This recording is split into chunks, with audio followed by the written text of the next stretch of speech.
Once again, tens of thousands poured into Wembley and took full advantage of Sir Arthur Elvin's well-organised arrangements for the great match of the year, the result of which, of course, was anybody's guess.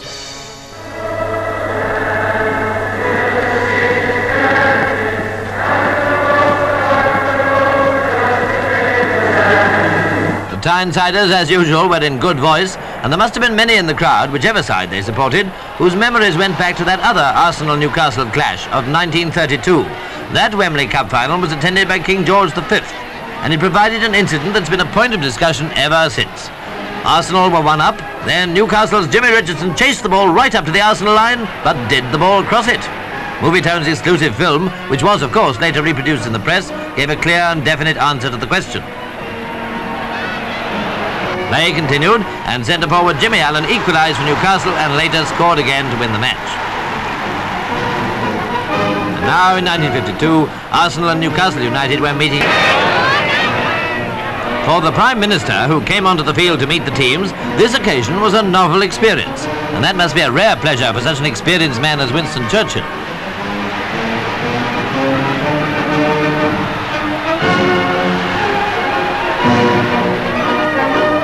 The two Joes met for the toss-up, Mercer and Harvey.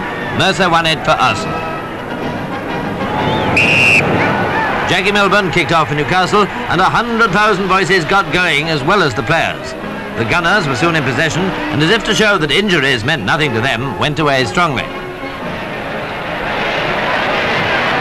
Within a few minutes, they nearly scored from an overhead by Dougie Lishman. Nasty moment for Newcastle manager Stan Seymour. Still more so for Newcastle defenders when you analyse the shot. Ronnie Simpson is beaten, and Bob Carl nearly handles in desperation. The ball just goes wide.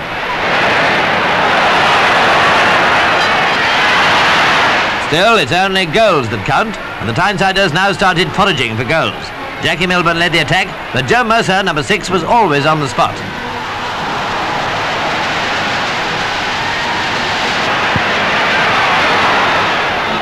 It was while Newcastle were putting on the pressure that any luck Arsenal had left, and she was out of it.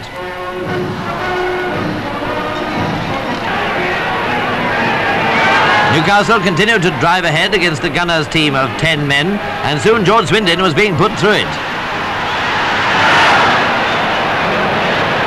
Arsenal's goalie was in top form, but a goalie can't be everywhere, and once when he was out of position, a Newcastle shot was brilliantly headed away by Lionel Smith on the goal line. Yes, plenty of thrills, but no decision at half-time. Arsenal, still a team of 10, kicked off. Lucky Arsenal they used to be called, but plucky is a better word now. Newcastle went right into the attack, and a series of raids were repelled by the Gunners' famous defence. Newcastle simply couldn't get that goal, nor for their part could Arsenal. Jimmy Logie, fresh from hospital, worked away, trying to do the job of 2 men. In fact, Arsenal's reduced forward line did get near to scoring, as for example when Dougie Lishman headed onto the bar. Spectators naturally had plenty of advice to offer at critical moments, and throughout this great cup final, one crisis seemed to follow another. George Swindon certainly had moments when the word crisis may have seemed an understatement. Then, after some 35 minutes of the second half, Bobby Mitchell, Newcastle's left winger, came dribbling in, beating one man after another and looked a certain scorer.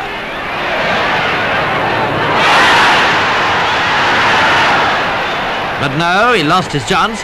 Still, soon afterwards, he sent it to George Robledo, who headed the goal of the match.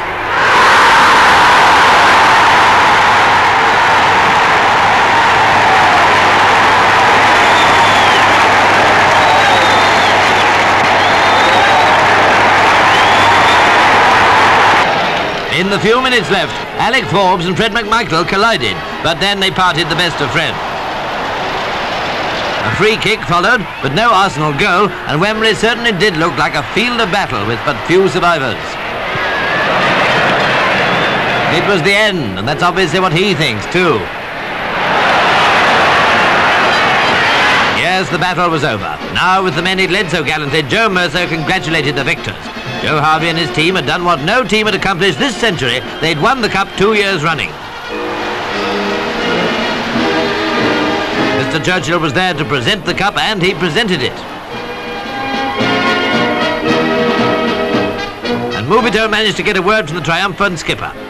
Well, I'm very proud indeed to be taking this cup back to Tyneside for the second time in 2 years. That's it, the cup holders hold the cup.